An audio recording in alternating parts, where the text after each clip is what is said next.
ఏ శంకర్ ఎట్లా మంచిగున్నావా? ఎందుకు సర్కాస్టిక్గా మాట్లాడుతున్నావు? ప్రేమతో మాట్లాడవచ్చుగా.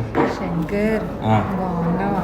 బాగున్నా, నేనైతే బాగున్నా. కానీ సబ్స్క్రైబర్స్ అందరూ నిన్న ఒక వీడియో పెట్టినా నేను.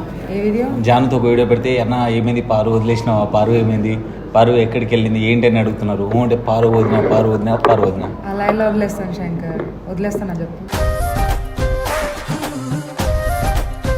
నువ్వు వదిలేవు, అందుకే చెప్తున్నా క్లారిటీగా. అయినా నన్ను వదిలేసి నువ్వు ఏమైతే వీడియో చేయడానికి వెళ్ళావు? నేను ఏమైతే వీడియో చేయడానికి వెళ్ళే, జాను నార్మల్గా నీకు తెలుసు కదా, జాను వస్తే జానుతో వీడియో చేసిన. చాలా వచ్చిందని తెలుసు, కానీ వీడియో కూడా చేసినావా? నేను చూడలేదు, అంటే 2-3 రోజులు నేను లేకుండా